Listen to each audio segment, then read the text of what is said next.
भरी घंटा सहनाई बा तोहके छोड़ के हमरा दोसर नहीं भाई बा। ओ बाजे लागल अपने से बाजे लागल भरी घंटा सहनाई बा तोहके छोड़ के हमरा दोसर नहीं भाई बा। जब भगवान के भोग लागल तो भरी घंटा शंख बाजे लागल। सरस्वती पूछलस कि भैया कहाँ रहे लो? कहले कि बाहर नौकरी करी ले, खाली हम खाही के बेदाई ले। तब सरस्वती बहन स्वभाव पूर्वक लड़कन के भाषा लड़कन के भाव पूछ दलस कि भैया बाबूजी बीमार बड़े, माई के हालत गंभीर बा, हमारा देह के कपड़ा देख लो। आ तू ब्राह्मण के लड़का इतना बेईमान कहाँ से पैदा हो गई कि नीचे से ऊपर तक सोना चांदी पहनले वाला आ हमने की यहाँ फाटहा वस्त्र नहीं। भगवान कहले कि एक भावना से तो हम आ गई नहीं, अभी एक हम का जवाब दी। भगवान कहले कि बहन जौना राजवा की हम नौकरी करी ले वो राजवा जबरदस्ती नीचे से ऊपर ले गहना पहना दू हमरा। कहलस की कोनो बात नहीं है, बाबूजी के प्रणाम कर दिह, माई से माफी मांग ली।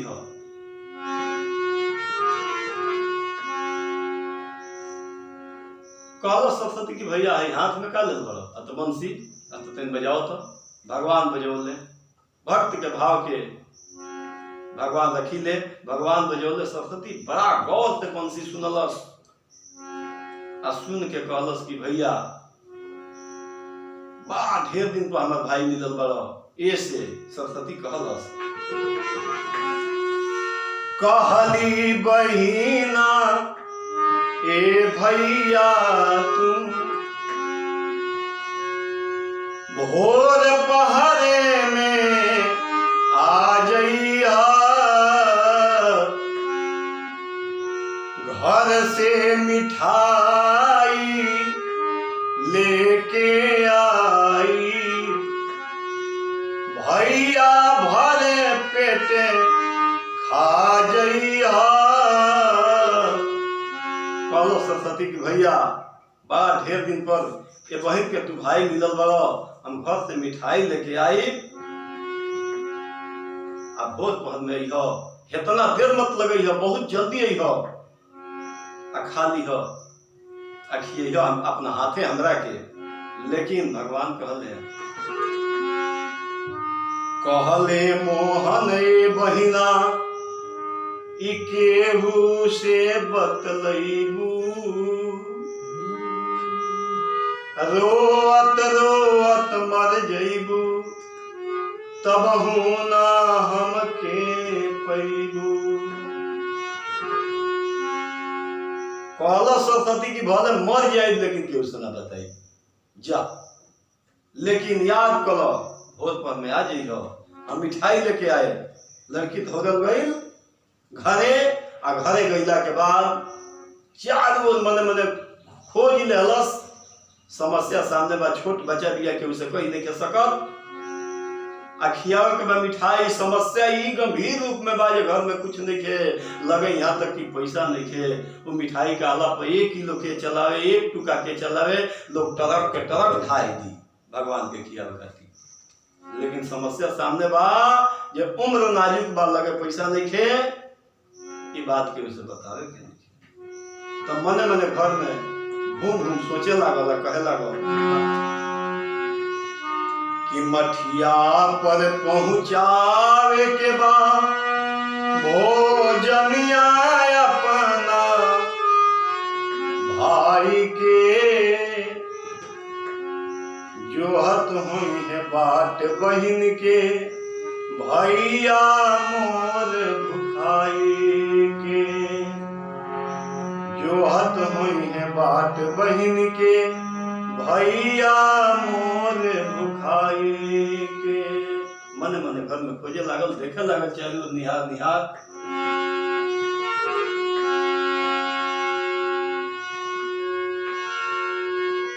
चिउरा बा बिना दहिया के, रोटिया बा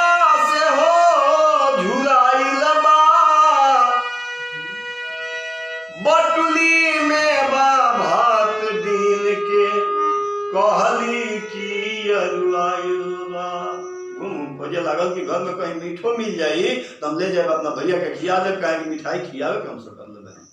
घरों में घूम के खोजे लागल मड़ई पलानी के घर, लेकिन कहीं कुछ रहे कौन चीज? चिउरा बाबी न दहिया के रोटिया बास हो झुराइल बा, बटुली में बा भात दिन के कहली की अरुआइल बा। सोचे लगल कि अरुआइल बा केगा ले जाई। रोए लगली अचरा धई बबुनिया अपना माई के, जो हत होई है बाट बहिन के भैया मोर भुखाई के। तब बहाना का लड़की बनौलस, जाके महतारी के गोड़ पर गिर गई आ कहे लागल कि भूख लागल बा मैया जी, भोरही के हम खैले बानी, तियना नइखे भातवा के रौरा छूछे धैले बानी, तियना नइखे भातवा के रौरा छूछे धैले बानी। आज मैया जी हमें खियाई ठेकुआ पुआ पकाई के, जो हत होई है बाट बहिन के भैया मोर भुखाई के।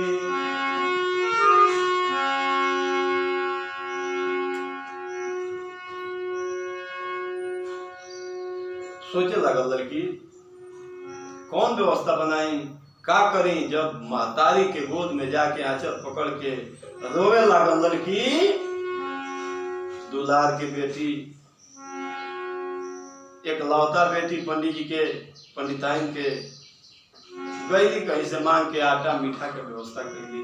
आटा मीठा के व्यवस्था कैला के बाद पुआ बनौली आ तामा के पत्र में 3 गो पुआ रख के कहली कि बबली खा, घट जाई तो और मांग दी हमारा से, लेकिन खाए के थोड़े रहे। घर से बबनी चलली मठिया का ओरिया जाई के, झलका पड़ल हथवा में कैसो पहुंचाई के। तामा के पत्र में पुआ जब गरम भइल, तामा के पतला पानी नियर पत्र रहे, ऐसे ऐसे कह के लड़की ले जाके मंदिर में गोपाल भैया के गोड़ पर रख देलस। लेकिन भूया कतही रास्ता में ना धैलस लड़की, कतही भूया रास्ता में वो पकवान के ना रखलस लड़की।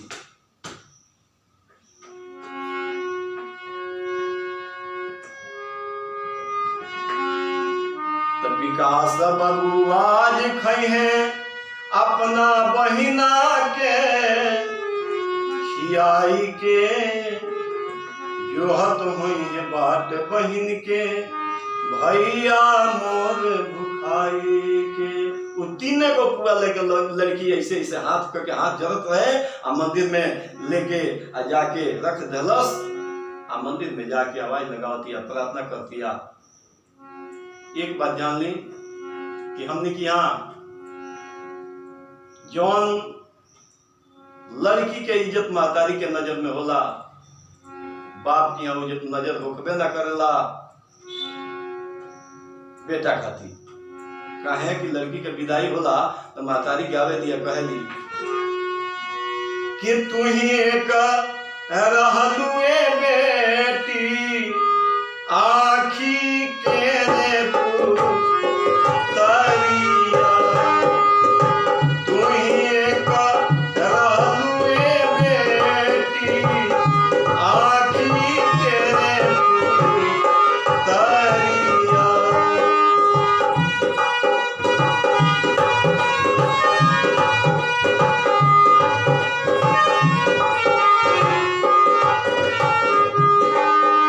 बहुत पद गावे ला लो, लेकिन आखिरी पद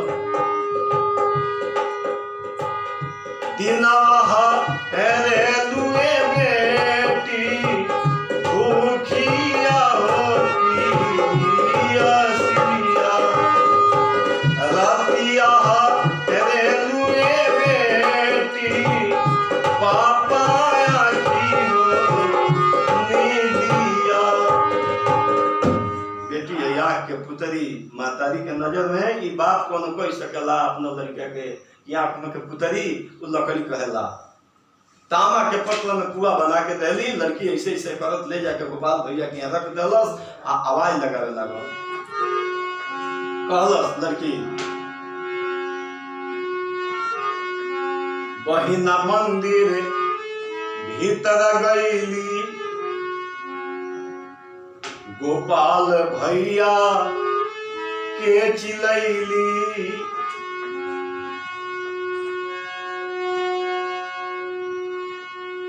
बबुनी मंदिर भीतर गईली, गोपाल भैया के चिलैली,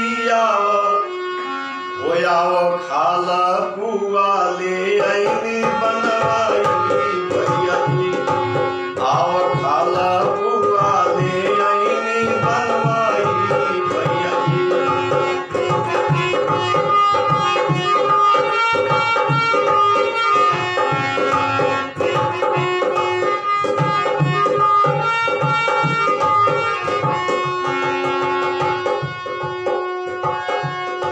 बबुनी मंदिर भीतर गईली, गोपाल भैया के चिलैली, आओ खाला पुआ ले आईनी बनवाई भैया जी।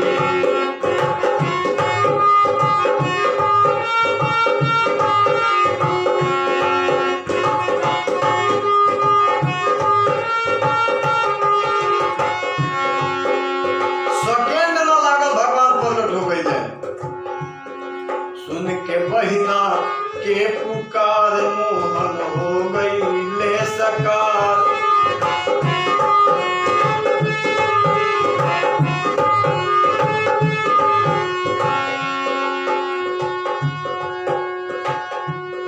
सुन के बहिना के पुकार मोहन हो गईले सकार, अपने खाए लगले बहिना के खियाई भैया जी।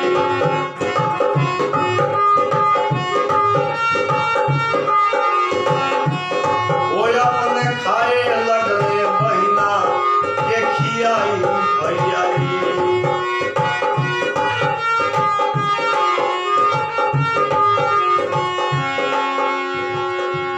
जब भगवान दूर के पुआ सरस्वती के हाथ में देवे गईले, बहिन के हाथवा लाल लाल देखले भैया ओ गोपाल बहिन के।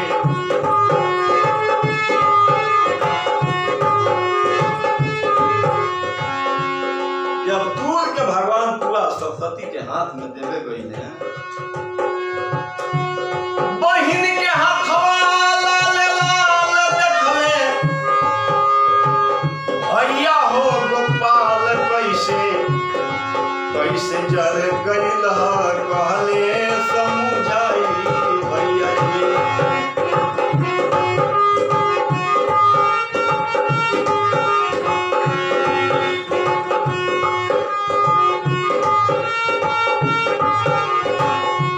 ओ कैसे जर गईल कह के गई ले घबराई भैया जी।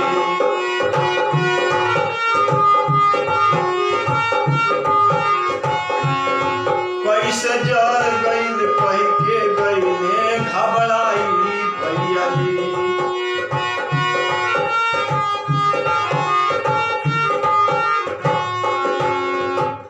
एकरा के कहल जाला सभा। काहे कि अपने समन सुनले होखब, यही पटना सोनपुर के बाद जब गजग्राह में लड़ाई लागल, गज के भगवान बचौनी, ग्राह के मरनी, मुक्ति दे देनी ग्राह के, आ गज के बचा देनी। भक्त लोग आपस में लड़ गई, भिड़ गई। भगवान से पूछल कि हो ना सकेला जे दुश्मन बन के खींच के ले जाता लोग करे वो मुक्ति दे के अपना बगल में बिठा लेनी, गज महाराज के छोड़ देनी। का है का बात बा? भगवान हाथ जोड़ के कहनी कि जे हमार गोड़ पकड़ेला ओकरा तो समय लागेला थोड़ा, हमरा बगल में बैठे के, लेकिन जे हमरा भक्त के गोड़ पकड़ लेला ओकर पहले मुक्ति दिले। भगवान पूछले कि बहन ये हाथ तार कैसे जल गई हो? सरस्वती कहलस कि भैया जल गई बर्तन वैद्य किया जाए, डॉक्टर किया जाए, ठीक हो जाई, लेकिन ये बहन के पहले पहले तू भाई मिलल बड़ो, तू यदि उपाय चल जीबो तो ठीक ना हो सकेला। ये से तू खा ल, जल गई बर्तन ठीक हो जाई, ऑपरेशन हो जाई, दवा लग जाई, ठीक हो जाई, तू खा ल। भगवान जब वो 10 साल के बच्चा के मुंह का तकले, कहले कि ये तना प्रेम हमार बहन सुभद्रा भी ना दिल है, जितना प्रेम ई लड़की देती है हमरा के। भगवान रोवे लगले। अरे धीरे धीरे मोहन के अखिया लोराए लागल,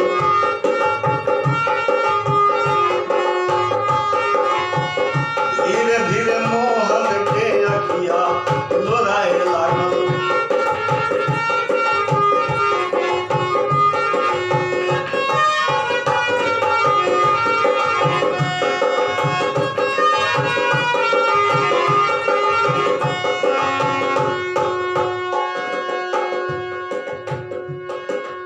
धीरे धीरे मोहन के अखिया लोराए लागल,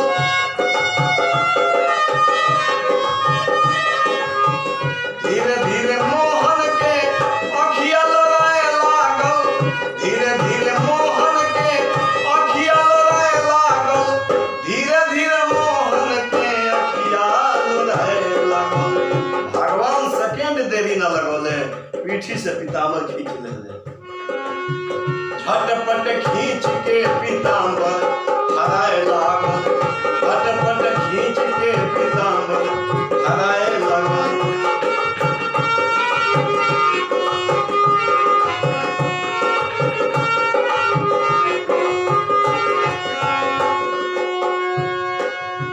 बबुनी के झलका को हाथ में बंधाए लागल, बबुनी के झलका को हाथ में बंधाए लागल।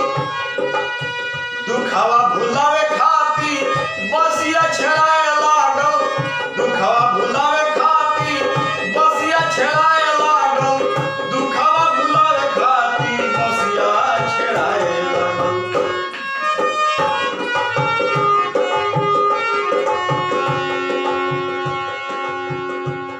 भगवान दुख भुलवावे खातिर बंसी बजावे लगले। आ जब भगवान के बंसी बाजे लागल,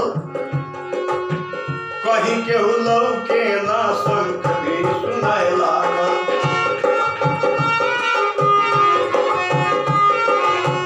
कहीं के हुलऊ के ना शंख भी सुनाए लागल।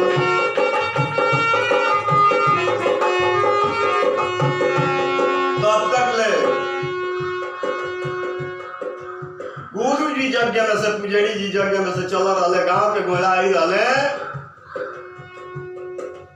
शंख के आवाज जब सुनले, घड़ी घंटा के आवाज सुनले तो दौड़ले कि गांव के लोग पूजा कर रहा बा, आरती कर रहा बा, चल के तनी हमहू सम्मिलित हो जाई। गुरु जी पहुंच गईले, अजबे बुझाए लागल, गुरु जी पहुंच गईले, अजबे बुझाए लागल, गुरु जी पहुंच गईले, अजबे बुझाए लागल, गुरु जी पहुंच गईले, अजबे बुझाए लागल, गुरु जी पहुंच गईले, अजबे बुझाए लागल। पहले तका देखले पुजारी जी कि लड़की हाथ जोड़ले बिया, हाथ में पीताम्बर बांधल बा, आ मंत्र तंत्र कोनो नहीं जानत। पुजारी जी का देखले पुजारी जी की हुआ ओराए लागल, देखले पुजारी जी की